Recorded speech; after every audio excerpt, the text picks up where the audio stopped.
உங்களுக்கெல்லாம் இந்த இடத்துல யாரு கிடைச்சிருக்கிறாங்களோ அவங்களுக்கு இந்த நேரத்துல நான் ஒரு அதிசயத்தை இந்த இடத்துல உங்களுக்கு முன்னாடி காமிக்க போறேன். அதிசயத்தை காமிக்க போறேன் அப்படின்னா, வாழ்க்கையிலேயே முதல் முறையா என்னுடைய வாழ்க்கையில வளர்ந்து வந்த பாதையில ஒவ்வொருத்தருடைய சாதனைகளும் நிறைய இருக்கும். அதுல இன்னைக்கு சிறு வயசுல 13 வயசுல நம்ம அந்த ஜோதிட துறைக்கு வந்து 2 கண்ணும் தெரியாத ஒரு குருட்டு கிளியை வச்சு ஜாதகம் பார்த்துருக்கேன் 3 வருஷமா. 2 கண்ணும் தெரியாத குருட்டு கிளி. அது எப்படி ஒரு விஷயம் பாருங்க. ஒரு வயசானவர் எனக்கு மாமா ஆகிறாரு. அவருக்கு தொழில் தெரியும். அந்த காலத்துல பெரிய ஜோதிடர்கள்னா பெரிய பெரிய மகான்கள் தான் ஜாதகத்தை கணிப்பாங்க. ஒரு ஏழப்பட்ட மக்கள் எல்லாம் கிளி ஜோசியம் பார்ப்பாங்க. எங்களுக்கு இந்த கிளி ஜோசியம் என்ன பண்ணுது கேட்டீங்கன்னா, பல உயிர்களை காப்பாற்றி விடுது. அது எப்படின்னா, இன்னைக்கு வந்து எப்படி வேணாலும் மாறி இருக்கலாம். ஒரு காலத்துல ஆருட பிரசன்னம் அப்படின்னா கிளி ஆருடம் அப்படிங்கிறது ஒரு பிரசனம். ஒருத்தர் தற்கொலை பண்றதுக்காக ரயில்வே ஸ்டேஷனுக்கு போயிட்டு இருக்காரு. அப்ப ரயில்வே ஸ்டேஷன் போகும்போது, இனி நம்ம குடும்பம் சரியில்லை, உடம்பு சரியில்லை, வாழ்க்கை சரியில்லை, இனி நம்ம பிறந்து வளர்ந்து என்ன பண்ண போறோம், நாம் இந்த பூமியில இருக்க வேண்டாம்னு சொல்லி மனங்க பாதிக்கப்பட்டு ட்ரெயின் வரப்போகுது. இவர் போய் ட்ரெயின் பக்கத்துல போயிட்டு இருக்கிறாரு. அப்போ அந்த நேரத்துல ஒரு மத்தியான நேரத்துல ஒரு மரத்தடியில ஒரு கிளி ஜோசி உட்கார்ந்துருக்காரு.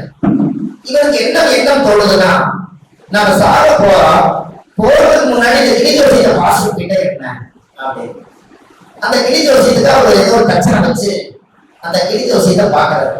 அதுல வந்து ஒரு கிளி வந்து சீட்டை எடுக்குது.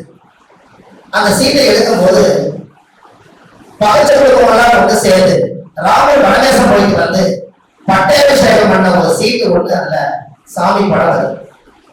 ராமர், லட்சுமணர், அனுமார் எல்லாரும் வந்து இளங்கலெல்லாம் மீண்டும் பெற்று ராமர் பட்டாபிஷேகத்துடைய படம் வருது. அந்த ஜோசியர் சொல்றாரு, இன்னும் 2 நாள் கழிந்து விட்டால் உங்களுடைய மனைவி, குழந்தை, குடும்பம் எல்லாம் சேர்ந்து இளங்கலெல்லாம் மீண்டும் வந்து நீங்க சந்தோஷமா இருப்பீங்க அப்படின்னு. உடனே சொன்ன உடனே அவருக்கு என்ன போச்சுன்னா, சாக போற எண்ணத்தை மறந்துட்டார். இந்த 2 நாட்கள் என்னோட மனைவி வந்து சேர போகுது இல்ல, என் குழந்தையெல்லாம் என்னை வந்து பார்க்க போகுது இல்ல, அப்ப நான் எதுக்கு இப்ப ரயில்ல விழுகணும்? இந்த பச்சை சாஸ்திரத்துல நம்பி திரும்பி வீட்டுக்கு வந்துட்டார். இங்க ஜாதகத்தை கிடைச்ச ஒரு பலன் சொல்ல, ஒரு கிளி ஜோசியத்துல உயிரை காப்பாத்திருக்குது. கரெக்டா இல்லையா? அப்போ அந்த கிளி ஜோசியம் அடிப்படையில இருந்து 13 வயசுல இருந்து இன்னைக்கு 43 வருஷம் ஆகுதுங்க. 30 வருஷமா அந்த துறையில இருக்கும். அதுல 30 வருஷமா இருந்த துறையில சுபமாரிமுத்து சொல்லி இன்னைக்கு எல்லா இடத்துலையும் ஜோதிடம் பார்த்து எல்லா மக்களுக்கும் நம்மளால முடிஞ்ச உதவி செய்துட்டு வந்துட்டு இருக்கோம். இந்த இடத்துல மட்டும் ஒரு சின்ன ஒரு அறிமுறை என்ன அப்படின்னா, எனக்கு 2 குழந்தைகள், எனக்கு 2 பசங்க, ஒண்ணு பிரவீன்குமார், ஒண்ணு விஷ்ணு. இந்த குரு இதுல வந்து அவர் வந்து என்னுடைய மகன் இந்த இடத்துக்கு வந்துட்டார். ஆனா முதல்ல உலகத்துல இங்கதான் அரங்கேற்றம் பண்றார் பிரவீன்குமார் ஒரு சார். இது என்னுடைய வாரசு.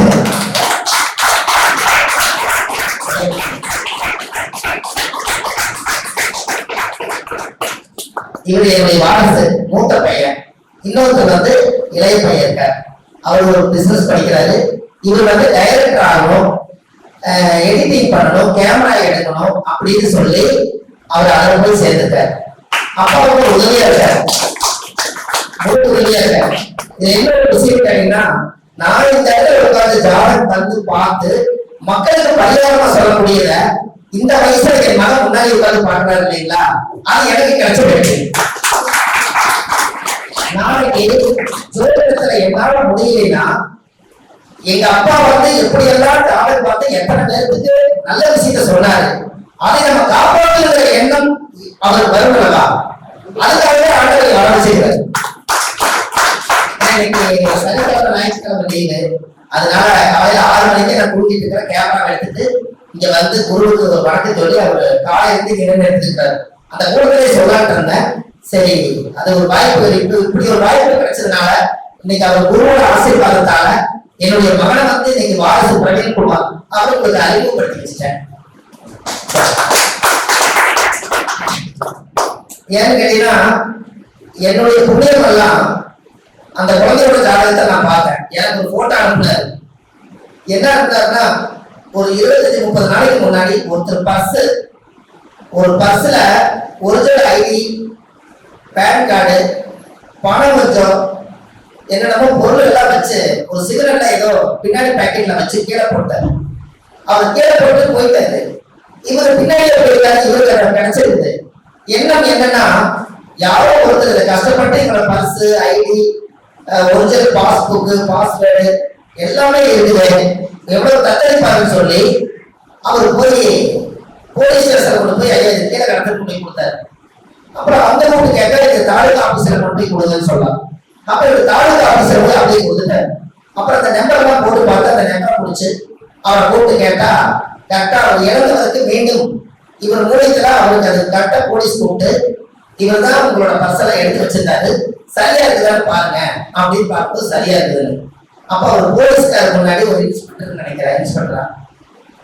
இன்ஸ்பெக்டர் முன்னாடி இவர் நின்று ஒரு போட்டோ எடுத்து இந்த மாதிரி ஒரு நல்ல மனிதனை நின்று முதல் இழந்ததை திருப்பி கொடுத்து தந்துருக்கிறார். அப்ப நான் நினைச்சிட்டேன், நாம் செய்த புண்ணியம் நம்ம குழந்தைகளுக்கு போய் சேரும்னு சொல்லுவாங்க. அவரை எடுத்துட்டு வந்து வீட்டுல வந்து பணத்தை எடுத்துட்டு அந்த காலம் தூக்கி போடலாம், ஒரே நிமிஷத்துல போடலாம். அது ஏன் கொண்டு போய் இவ்வளவு ரிஸ்க் எடுத்து அவர் பண்ண அப்படின்னு சொன்னால், நாம புண்ணியம் செஞ்சுக்கிட்டு இருக்கா நம்ம குழந்தைகளுக்கு பாஸ் ஆகிட்டே அதெல்லாம் ஒரு சில நேரத்தில் இது கிடைக்குது. அதனால நம்ம இந்த விஷயத்த சொல்றோம். அப்போ இந்த ஜோதிடத்துறையில 30 ஆண்டு காலம் இந்த ஜோதிடத்துறையில உழைச்சு நிறைய மக்களுக்கு நல்ல விஷயங்கள்லாம் செஞ்சதுனால இந்த ஆதிகால பரிகார வகுப்புல சொல்லி ஒவ்வொரு எங்கெங்கயோ இருந்தெல்லாம் எடுத்து மக்களுக்கு ஒரு சுவையா ஊட்டி விடணும் அப்படிங்கிறதுக்காக தான் ஆதிகால பரிகாரம்.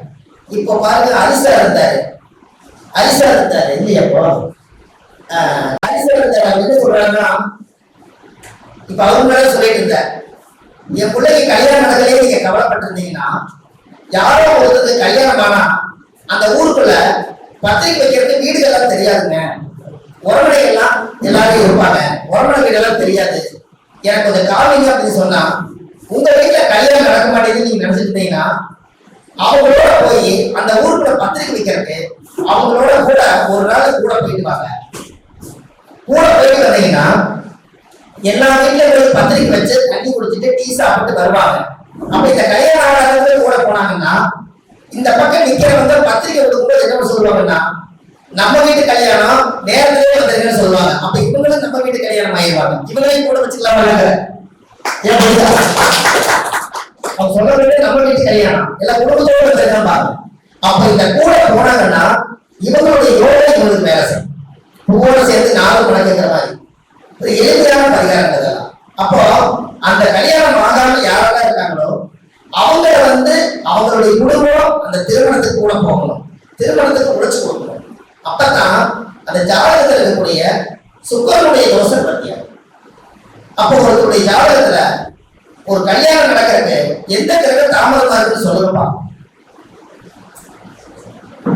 எந்த கிரகம் ஒரு கல்யாணத்துக்கு தாமதமா நடக்குன்னு சனி காரணம். ரைட், சனி. அப்புறம் கேது அப்புறம் குரு. சரி ஐயா, நீங்க நல்லா பாருங்க, ஜாதகத்துல எந்த கிரகம் கெட்டுதோ அந்த உறவுகளோட நீங்க தொடர்பு வச்சுட்டீங்கன்னா அந்த கிரகத்துக்கு உயிர் வந்து. இப்ப அத்தை நான் மூத்த சகோதரியா? எனக்கு அத்தை மூத்த சகோதரி சுக்கரன் இல்லாம? சுக்கரன் மூத்த சகோதரி தானே? சுக்கரன் அத்தை தானே? அத்தையோட உறவு நம்மளுக்கு வேலைன்னா ஜாதகத்துல சுக்கரன் கெட்டு போச்சுன்னா அத்தை வீட்டுக்கு போய் வந்தீங்கன்னா சுக்கரன் வேலை செய்வாங்க. புரிஞ்சுங்களா? அத்தை வீட்டுக்கு போய் அத்தை நல்லா இருக்கிறீங்களா, சாப்பிட்டீங்களா, ஏன் உடம்புல இழைச்சு போச்சுன்னு கேட்டீங்கன்னா அவங்க மனசு இழகிருச்சுனாலே உங்க ஜாதகத்துல அத்தைங்கிற சுக்கரன் அது வேலை செய்ய ஆரம்பிச்சிடும். அதுக்கப்புறம் கல்யாணத்துக்கு நாள் முடிச்சு பாருங்க, கல்யாணத்துக்கு பொண்ணு பார்க்க போகும்போது அவங்களுக்கு தடையே இருப்பாரு. அப்ப எந்த கிரகம் கெட்டுதோ அந்த கிரகத்தினுடைய காரகத்தை நீங்க இயக்கணும். இப்போ 9 கிரகத்தை இயக்கலாம். இன்னைக்கு 9 கிரகத்தை இயக்கலாம். ஒரு நாள் வாழ்க்கையில எழுதாதீங்க. ஒரு நாள் வாழ்க்கையில நவகிரக கோயிலுக்கு போனீங்கன்னா எங்க கும்பகோணம் என்ன கிளம்ப போனாலும் பிரச்சனை இல்லை. அந்த கோயில்ல ஒரு தேங்காய் உடச்சு சாய் விட்டு அந்த சாமியோட பார்வையில வெளியே போய் உன்னோட மண்ணை நான் எடுத்துட்டு போறேன், எனக்கு நீ ஆசீர்வாதம் பண்ணுன்னு சொல்லி அந்த மண்ணை எடுத்து சாமி முன்னாடி வச்சு பூஜை பண்ணி அந்த மண்ணை எடுத்துக்கங்க. சூரியனார் கோயிலையும் மண் எடுங்க, சந்திரனார் கோயிலையும் மண் எடுங்க, செவ்வாய் பகவான் கோயிலையும் மண் எடுங்க. எல்லாமே தெய்வத்தை கேட்டு 9 நவகிரகத்தினுடைய மண்ணை நீங்க எடுத்துருங்க. வீட்டுல வந்து ஒரு மண் கலையத்துல அதை போட்டு 9 கிரகத்தினுடைய மண்ணை போட்டு உங்க குலதெய்வ கோயில மண் எடுத்துட்டு வந்து அந்த கலசல் போட்டு அதுக்கப்புறம் ஒரு காப்பரை தகுதி கட்டி வெள்ளி தகுதி வாங்கி உங்க ஜாதக கட்டத்தை அதை எழுதி உங்க நேரப்படத்துல எழுதி எந்தெந்த கிரகங்கள் எந்தெந்த ராசி கட்டத்துல இருக்குதோ எழுதி நீங்க அந்த 9 நவகிரகத்தினுடைய மண்ணுக்குள்ள அந்த கலசத்துல வச்சு இதுக்கு மேல நீங்க தேவையை வச்சு டெய்லி அதை பூஜை பண்ணுங்க. நவகிரக சொல்லியாது. இப்ப நீங்க 9 நவகிரக கோயிலுக்கு அடிக்கடி போக முடியாது. உங்க ஜாதகம்